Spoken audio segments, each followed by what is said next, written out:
Hi friend, नमस्ते। आपका स्वागत है आपके अपने चैनल शिविका साहित्य गंगा में। आई होप आप सबकी पढ़ाई बहुत अच्छी चल रही होगी। दिसंबर एग्ज़ाम आने वाले हैं, तो आज मैं लेके आई हूँ एक नया टॉपिक जिसको लेके स्टूडेंट काफ़ी ज़्यादा परेशान रहते हैं। मैं भी बहुत परेशान हुई मेरे पीएचडी टाइम पे, इसलिए मुझे लगा कि मुझको इस टॉपिक पे वीडियो बनानी चाहिए। पीएचडी सिनॉप्सिस को लेके पीएचडी एडमिशन से पहले हम लोग बहुत परेशान रहते हैं, इधर उधर भटकते हैं, प्रोफेसर, फ्रेंड्स, इधर टीचर्स, यूट्यूब, सब जगह की हमको एक सही तरीके से कोई अच्छा सा प्रपोजल बनाने का तरीका मिल जाए, पर ऐसा हो नहीं पाता।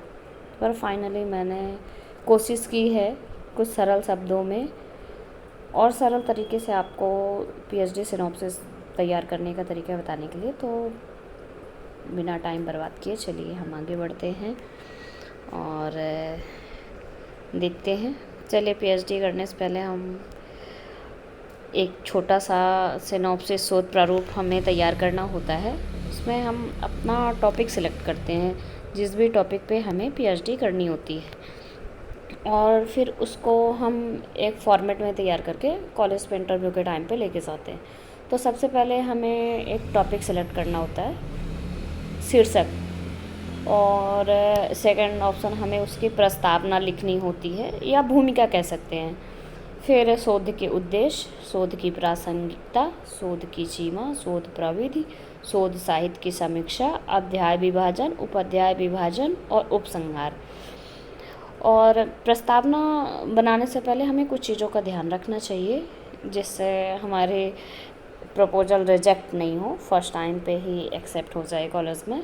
तो शोध का जो शीर्षक है वो रुचिकर होना चाहिए, क्योंकि ये कोई 1-2 दिन का काम नहीं है। आप अगर पीएचडी में एडमिशन लेते हैं तो 4 से 5 साल आपको लग जाते हैं इसमें। तो ऐसे विषय का और ऐसे टॉपिक का चयन करिएगा जिसमें आप काफ़ी टाइम पे इंटरेस्टेड रहें।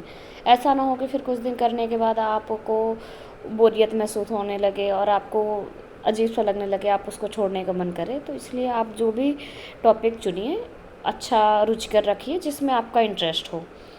और शोध, एक अच्छा आदर्श शोध सिनॉप्सिस कम से कम 12 से 16 या 18 या 20 पेज का होना चाहिए, क्योंकि इससे छोटा सिनॉप्सिस फिर मतलब उसमें उतनी जानकारी आप दे नहीं पाते हैं। और आप सिनॉप्सिस लिखते समय, प्रपोजल लिखते समय अपने भाषा का चयन बहुत मतलब शुद्ध और सरल तरीके से करिए। बहुत ज़्यादा उलझाने वाली लैंग्वेज मत रखिए, जिससे सामने वाले जो भी इंटरव्यूअर हैं वो जब आपके सिनॉप्सिस को देखें, पढ़ें, तो वो देखें कि उसमें कोई त्रुटि नहीं है, कोई कुछ गलती नहीं है।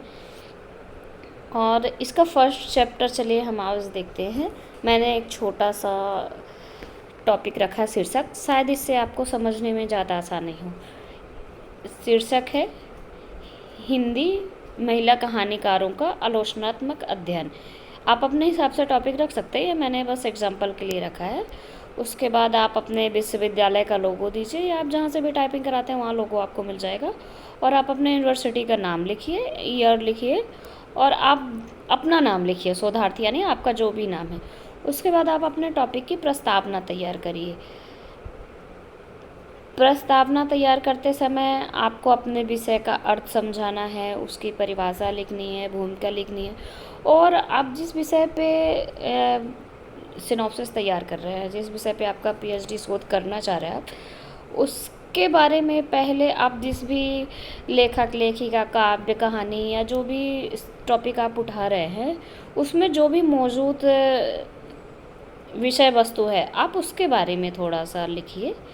जैसे शोध में आधुनिक समय में समाज में नारी की स्थितियों के बारे में, तो आप जिन्होंने आपसे पहले शोध किया हुआ हो तो उनके थोड़े थोड़े टॉपिक आप उसमें उठा के रख सकते हैं। फिर उसके बाद आप कुछ मूल विषयों को रखिए, जैसे नारी समाज में नारी की स्थितियों के ऊपर जितने भी लेखिकाओं ने, जैसे महादेवी वर्मा है, मन्नू भंडारी है, अनामिका है, मैत्री पुष्पा है, तो इन सब की रचनाओं को भी थोड़ा थोड़ा आप 2-2, 4-4 लाइन करके तो प्रस्तावना